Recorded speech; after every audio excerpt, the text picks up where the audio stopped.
আসসালামু আলাইকুম, welcome to my channel মা মেয়ের সংসার। কেমন আছেন সবাই? আশা করছি আল্লাহর রহমতে আপনারা সবাই অনেক বেশি ভালো আছেন। আমি আলহামদুলিল্লাহ আপনাদের দোয়ায় অনেক অনেক ভালো আছি। তো বন্ধুরা, এখন হচ্ছে আমি আপনাদের জন্য একটা নতুন ব্লগ ভিডিও নিয়ে উপস্থিত হয়েছি। বন্ধুরা দেখতে পাচ্ছেন আমি হচ্ছে এখন বের হয়ে গিয়েছি, হচ্ছে মেয়েকে নিয়ে বের হয়ে গিয়েছি। কোথায় যাচ্ছি, কি করতেছি না করতেছি সবগুলো আপনাদেরকে শেয়ার করবো। বন্ধুরা ভিডিওটা শেষ পর্যন্ত দেখতে থাকেন, ভালো লাগবে।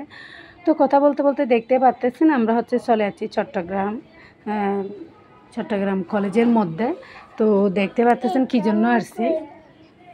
তো এইখানে হচ্ছে আমার মেয়ে, ছোটো মেয়েটা পরীক্ষা দিয়ে এসএসসি পরীক্ষা দিয়ে মাশাআল্লাহ রেজাল্ট A+ আসছিল। তো আমার মেয়ে এইখানে এই কলেজের মধ্যে, এই চট্টগ্রাম কলেজের মধ্যে আমার মেয়ের নাম্বার আসছে, এই জন্য এখানে মেয়েকে ভর্তি করানোর জন্য চলে আসছি। তো মাশাআল্লাহ আমার অনেক ভালো লেগেছিল সার্চ পেজ। আলহামদুলিল্লাহ আপনারা সবাই দোয়া করবেন যেন ভবিষ্যতেও আরও ভালো রেজাল্ট করতে পারে মতো।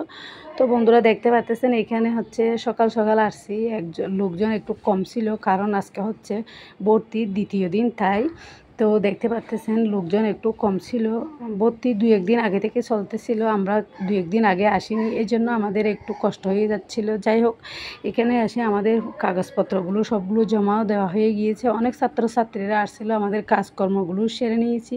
এখন হচ্ছে আমরা কাজকর্মগুলো সেরে এরপর হচ্ছে আমরা বাসার মধ্যে চলে যাব। তো দেখতে পাচ্ছেন আশেপাশের দৃশ্যগুলোটা অনেক বেশি সুন্দর, অনেক পরিবেশটাও অনেক বেশি ভালো। আপনাদেরও ভবিষ্যতে যারা আপনারা বাচ্চারা পড়ালেখা করতেছে, যারা এসএসসি রেজাল্ট দিলে, ভালো রেজাল্ট করতে পারলে বা যতটুকু পারে অতটুকুর মধ্যে একটু চেষ্টা করে দেখবেন। চট্টগ্রাম কলেজ, মহসিন কলেজ একদম কাছাকাছি, অনেক বেশি ভালো লাগে। আর হচ্ছে মাশাআল্লাহ কলেজগুলোই অনেক বেশি ভালো। তো চাইলে আপনারাও বাচ্চাদেরকে এখানে দিয়ে দিতে পারবেন, অনেক ভালো কলেজ। তো কথা বলতে বলতে আমাদের কাজটা সেরে নিয়েছি। এখন হচ্ছে আমরা রাস্তার মধ্যে এসে পড়েছি। আমরা একটা অটোতে করে, আমাদের বাসা এই দিক দিয়ে একটু বেশি দূরে না, কাছাকাছি আছে। তো কিছুক্ষণ হাঁটাহাঁটির পরে আমরা হচ্ছে একটা অটো রিক্সা নিয়ে চলে যাচ্ছিলাম।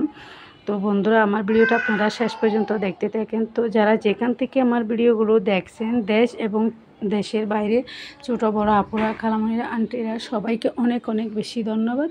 তো যারা এখনও পর্যন্ত আমার ভিডিওর মধ্যে একটা লাইক দেন নাই, প্লিজ মনে করে একটা লাইক দিয়ে দিবেন। তো যদি ভুল ত্রুটি হয়ে থাকে ক্ষমাও সুন্দর দৃষ্টিতে দেখবেন। তো ইদানিং আমি হচ্ছে প্রতিদিন ভিডিও দিতে পারতেছি না, কারণ বাসার মধ্যে হচ্ছে মেহমান আছে, তাই।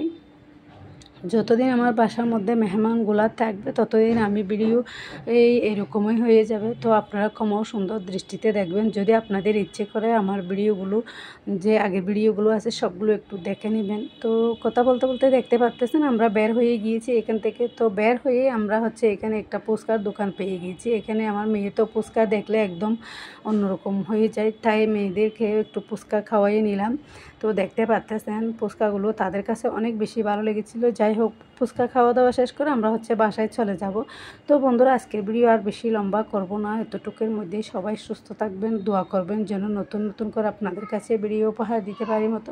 কথা বলতে বলতে এখানে মেয়েরা ফুচকাও খাওয়া শেষ করে নিয়েছিল। দেখতে পাচ্ছেন ওরা খুব ভালোভাবে মজা করে ফুচকা খেতে পারে। আমি কিন্তু বাইরের ফুচকা একদম ভালো লাগে না, এই জন্য আমি খাই না। তো আমি একটু বসেছিলাম, ওরা খাওয়া দাওয়া শেষ করে আমরা হচ্ছে আরেকটা অটোতে করে আমরা বাসার মধ্যেই চলে যাব। তো আপনারা ক্ষমাও সুন্দর দৃষ্টিতে দেখবেন, দোয়া করবেন নতুন নতুন করে আপনাদের কাছে ভিডিও উপহার দিতে পারি মতো। আসসালামু আলাইকুম, আল্লাহ হাফেজ।